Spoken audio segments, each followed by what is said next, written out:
And we'll end this episode with something that caught my eye in the news, and I want to ask your opinion on this because I'm very interested because this is not the first time it's happened in the world of sport. Jamie Carragher on Sky Sports, after criticizing Messi, claimed, because I guess you didn't actually see the DMs, right? But claimed that Lionel Messi himself, some people's GOAT, reached out in the DMs and called Jamie Carragher a donkey for his opinion that PSG and the Messi deal was not, the best option or the best, thing for the football club, and his return in Liga in terms of goals and stuff.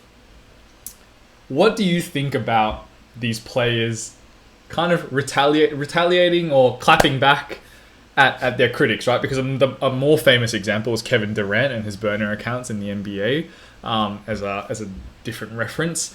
Clapping back at his own critics and stuff. Do you think that players should be allowed to do that? That they should be able to defend kind of their own brand, I guess, if you will. Or does it speak to something a little more prima donna diva-ish that, you can't take criticism from people who are paid to critique? I think it's funny that the more we learn about Messi behind closed doors, the more we realise that he's actually quite like a petty guy. Yeah. He's actually quite petulant, and he doesn't like it when things don't go his way. He sort of ruled Barcelona by passive aggression for many years there, and I don't think it led to being the healthiest environment. I don't think he is much of a leader, really, Messi. The greatest footballer of all time, perhaps, but not a leader. And yeah, when you see this kind of stuff come out, it amuses me more than anything. I think absolutely players should show as much personality as they like on social media, whether it's in the DMs or just posting through it, because it gives us more to joke about on the Rondo. So that's my answer.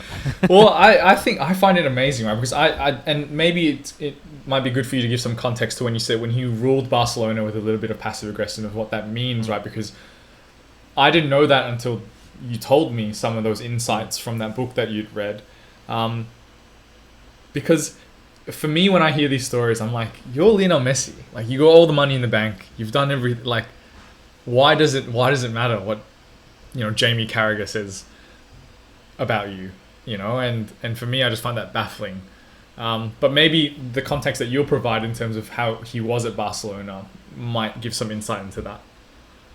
Yeah, I mean, this is Simon Cooper's book, by the way, and there are many anecdotes in that book of people sort of being a little bit afraid of him, or he wouldn't even say anything. He would just generally seem like he was in a bad mood, and then they would do something else, that would, like they would change the formation or something, or the training session or something, just because it seemed like Messi wasn't happy that day. He wasn't a direct. This is why I'm a little bit surprised, actually, because this is highly confrontational. But I guess it's easier when you're behind a phone as opposed to telling something to somebody's face. Yeah, mostly I think it's funny. But I think it also reveals that players are they're human. It doesn't feel good when you're watching Monday Night Football. You're settling down. They're talking about Ronaldo or Liverpool or something. And, suddenly you get a drive-by from Jamie Carragher saying you should never have gone to PSG and you're a bad signing. Obviously that hurts.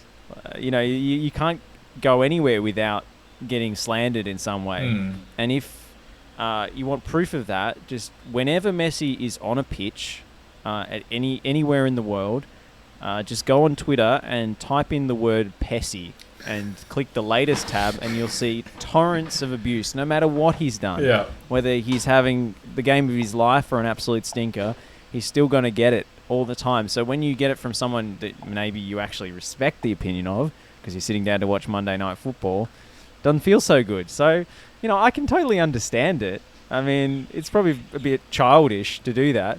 And now we're also assuming that it was him in the DMs and not somebody managing his account, losing their rag or something. Yeah. But I think it does reveal that players have feelings too, and it never feels good when you read something about yourself that is very unflattering. And so does this make Jamie Carragher then the GOAT of presenting for having goated out the GOAT himself? I think he's going to get donkey emojis in his replies for quite some time from the Messi defenders. He's a entertaining presenter.